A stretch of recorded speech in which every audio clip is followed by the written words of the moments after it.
Welcome to Luke 21 Radio, a broadcast explaining biblical prophecy in the tradition of St. Augustine. And now, from Greenville, South Carolina, here's your host, Steve Wood. Hello, this is Steve Wood, and thanks for joining me in studying biblical prophecy in the book of Revelation. And we're again in Revelation chapter 12, and the title of this episode is The Second Sign in Heaven. Our last episode, we started with Revelation 12:1, and there was a great sign in heaven, a woman clothed with the sun, with the moon under her feet, and a crown on her head of 12 stars, and she was with child. We spent the whole episode last time basically unwrapping verse 1, and the woman, this was Virgo, and the Christ comet, probably the brightest comet ever to appear in human history, was proceeding through the constellation of the woman. And then we find a second sign starting in Revelation chapter 12 and verse 3 today. It says, "And another sign," this is the second sign, "appeared in heaven. Behold, a great red dragon with 7 heads and 10 horns and 7 diadems upon his heads. And his tail swept down a third of the stars of heaven and cast them to the earth. And the dragon stood before the woman who was about to bear a child, that he might devour her child when she brought it forth. She brought forth a male child who was to rule all the nations with a rod of iron, but her child was caught up to God and his throne." Now, this part of Revelation 12 helps us understand who the woman was in chapter 12 and verse 1. The woman was Mary. Giving birth to the child to rule the world was Jesus, and Satan inspiring Herod to try to kill the child, Christ child, as soon as he was born. And the other sign, as it appeared in heaven, is the constellation Hydra. And Hydra is a long serpent, a snake. And then the meteor storm that coincided with this, and the resource I gave you in our last episode, that's episode 493, will tell you about the meteor storm that coincided with the great Christ comet. Now, what is going on in Revelation 12? All right, we are at a new beginning. It's almost like Revelation 1 was chapters 1 to 11, and the second book of Revelation begins with chapter 12. But it's not talking about something different than the first 11 chapters are talking about. We looked at apocalyptic literature, that's what book of Revelation is, repeats in cycles. And so with chapter 12, we're starting a new cycle describing the same thing, but we're going a little deeper here. What's going on behind the scenes to cause all the problems that we're seeing? Like starting in the very next chapter, Revelation 13, the Antichrist is going to appear, but what is going on to cause all this? And I think we could get to this real quick if we just simply asked ourselves, why in the world would Jesus and St. John call the Blessed Virgin Mary woman? Particularly in John chapter 2 at the wedding at Cana. And, they ran out of wine, and Mary says to Jesus, they have no wine. And Jesus said to her, "Oh, woman, what do you have to do with me?" And some people think, well, Jesus being short with his mother? No, he wasn't, okay? This is St. John, wrote the Gospel of John, the same St. John who wrote Revelation 12:1 and said there's a great sign in heaven, a woman. So this is 2 times. And then the third time, in John 19:26, okay, and remember, St. John knew Mary. He shared a home with her in Ephesus after the crucifixion of Jesus. What else? And she was his adopted mother, because in John 19, Jesus sees his mother and the disciple whom he loved, that's St. John, and he said to his mother, "Woman," not Mary, not mother, "woman, behold your son." What's going on? Well, this should be clear as day, really, in a sense. Remember, the book of Revelation has more Old Testament references than any other book of the New Testament. It's absolutely loaded. And the place that we want to zero in on is Genesis 3:15 is the root for all of the various things described in Revelation 12 and a lot of other things in Revelation chapter 12. Genesis 3:15 has been properly called the seed prophecy of the entire Bible.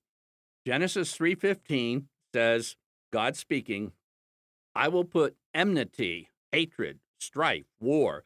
I will put enmity between you, that is the serpent, and the woman, between your seed and her seed.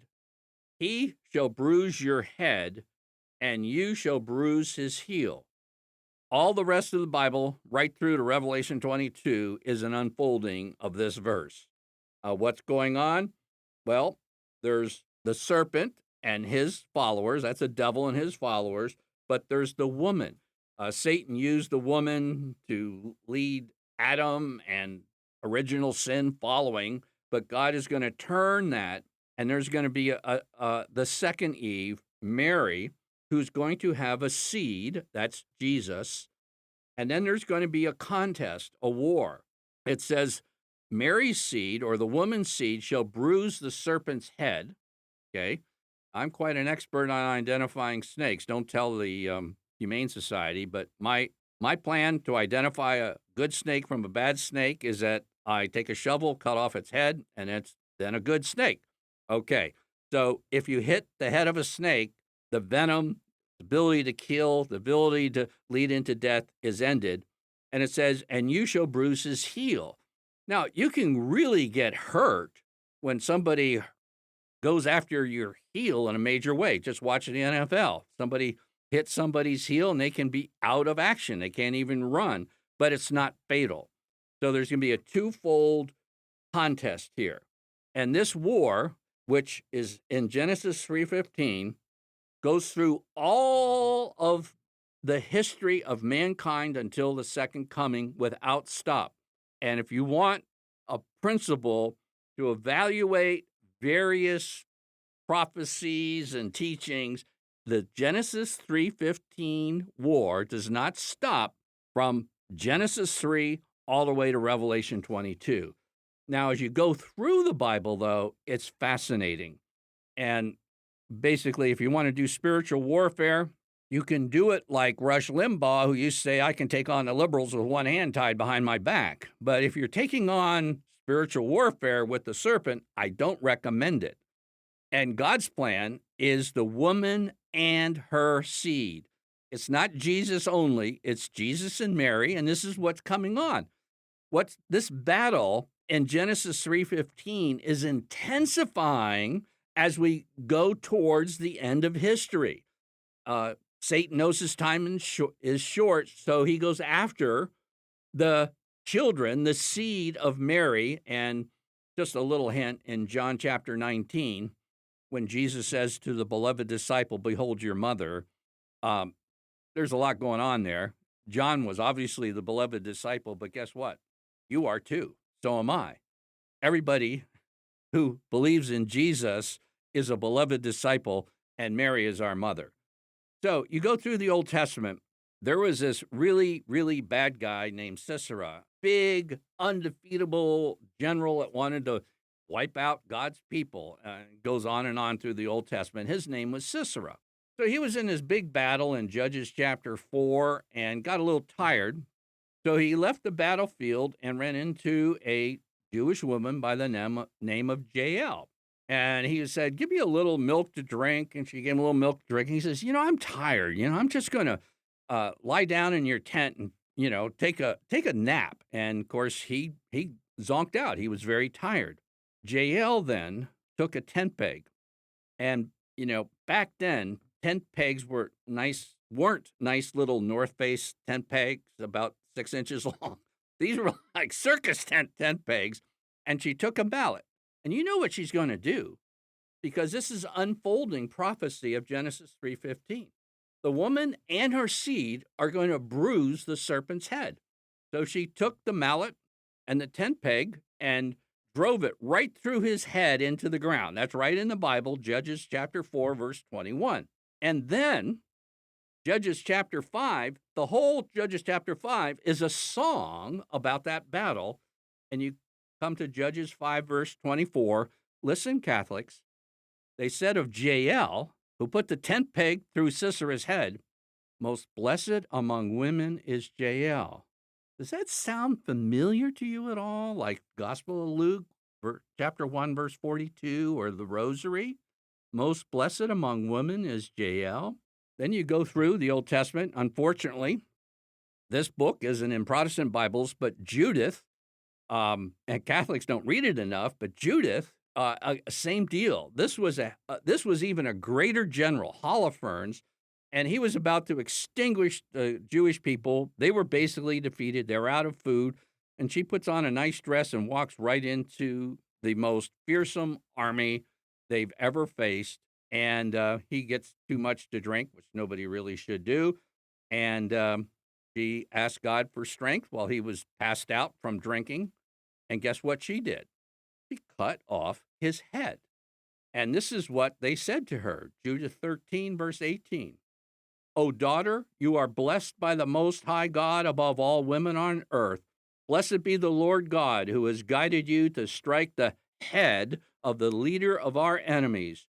Your hope will never depart from the hearts of men as they remember the power of God. May God grant this to be a perpetual honor to you. All these women cutting off heads and bashing heads and tent pegs through heads, they were prefiguring Mary, who happened to be at the foot of the cross.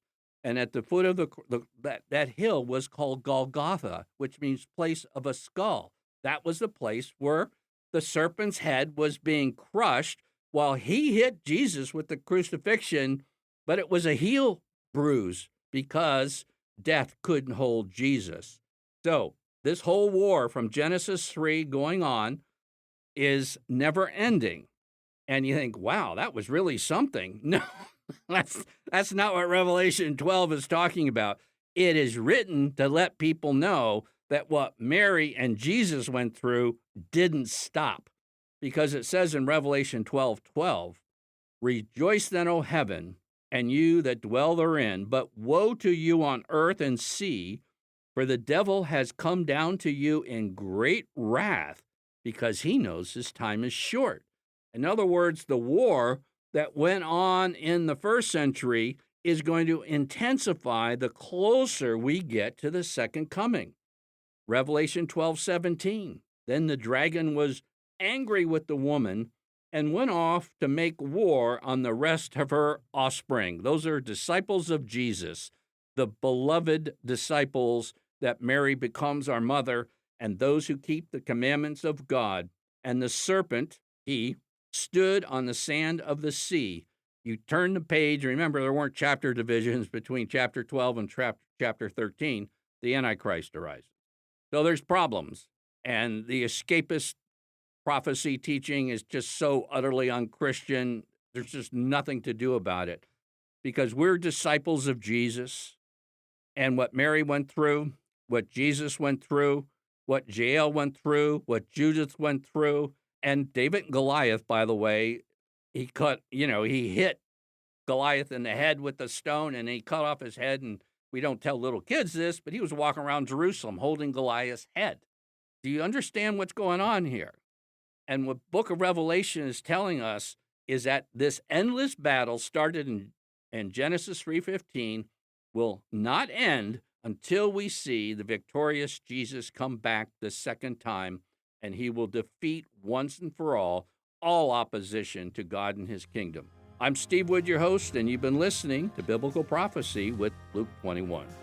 Luke 21 is a radio outreach of Family Life Center International. To learn more about biblical prophecy, visit us online at luke21.com.